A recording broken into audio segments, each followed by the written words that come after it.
Find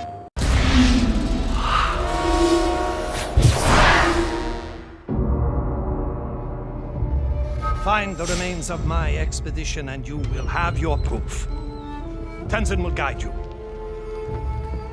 One of the advantages of having actors who do both the voice and the physical performance on the stage is that you get this unique energy when actors interact with each other that you just don't get when you record everybody separately in a sound booth. Hello. Oh! Whew! So much for foreplay. We allow a certain degree of improvisation among the actors. You know, we have the scripts. They're never necessarily set in stone. If we come up with something better on the day of the shoot, or if one of our actors comes up with a funny ad-lib that works, you know, we use it. And if you record everything beforehand with completely different people, you'll never get that. That was great. I love that. The actors and the director, the motion capture director, really kind of treat their sequences like miniature plays, and they block them as if, you know, they're performing in front of a live audience, you know, but because there is no real camera there. There's, you know, virtual cameras all over the place. Oh, a girl can hit harder than that. We work from an outline that we created at the beginning of the project. We flesh out the script and we work on the scenes as we go, and then when we get into the studio, we have a rehearsal day with the actors, and we revise the material together, we get it up on its feet, and we block it as if we were shooting film. Then the next day we get together and shoot it for real with the full crew there and the mocap suits and everything. And even then we revise them on its feet. So it's a really different process that most video games use.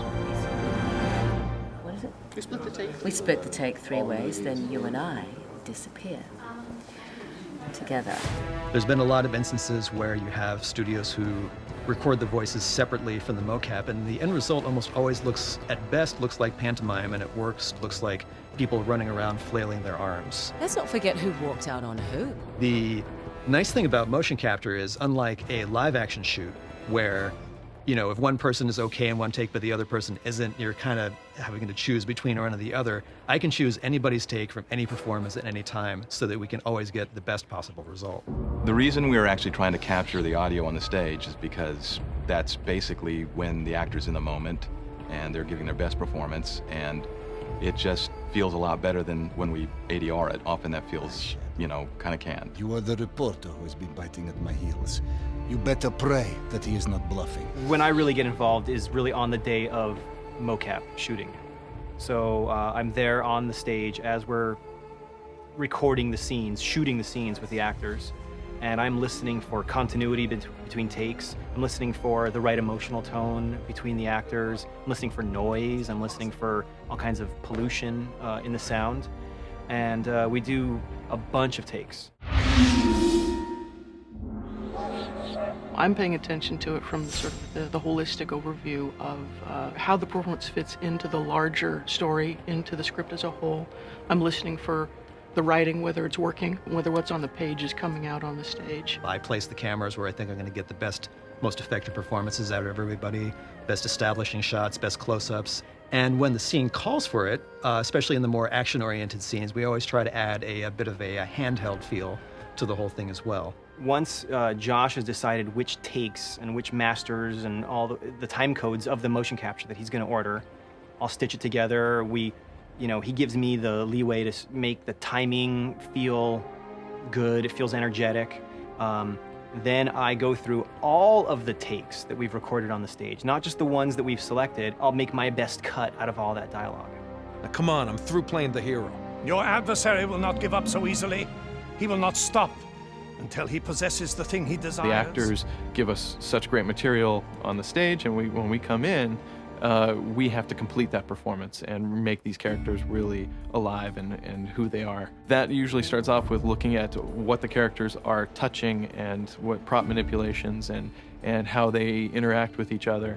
And then it goes all the way up to all the fine details of, you know, how their fingers and hands are held and what their faces, the expressions and and tone and emotion of their face. It's not just the lip sync, it's the whole performance. It's what they're doing when they're not speaking as well. So when we get that performance into our computers and we can look at it from any direction, it's at that point we need to set up our camera rigs. We need to, decide where our shots are going to be from, what's going to be a close-up, what's going to be a wide or medium shot, what's going to have a wide angle or a long lens, So we get to start that once the performance is already in. We like to do a lighting study, what we call a lighting study, and look at the action, look at the location, understand the story point, really look at the subtle motion, the interaction of the characters, try to pick, some real, hero frames, some key points, some key frames in that story point, in those scenes, and really light those to really bring the action to life. We start to move lights around in real time in the game, so we can, grab a hold of the sunlight and move it around and see, oh yeah, that angle of lighting really works nice on the character, and it really brings out the right emotion, so we get the right angle, marry that with the right color. Now we've got a compelling shot developing. My relationship with Flynn is strictly professional. Really? Mostly professional. Often for the sounds in Uncharted 2, we will go out and actually do field recording. We've done that with a lot of the environment stuff. We also, record a whole lot of Foley as well. So, because we have all the characters that we have to cover, and their movesets are really, pretty extensive.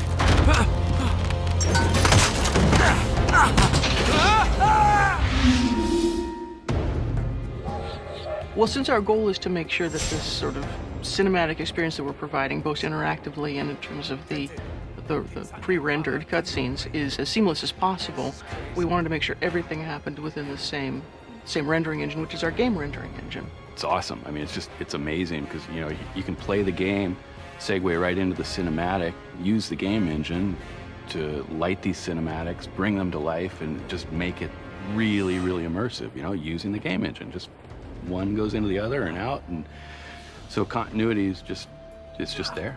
Because we have the same assets that you're looking at in game and in the movie, we get that seamless cinematic experience. It's really, really unique. I suppose I should have quit while I was ahead. It's not just about the visceral thrill of what you're doing, it's about the emotional and the visceral thrill, and that's where having it be a character-driven story is so important. And it's great fun for the player to experience, and I look forward to it. It's a lot of fun.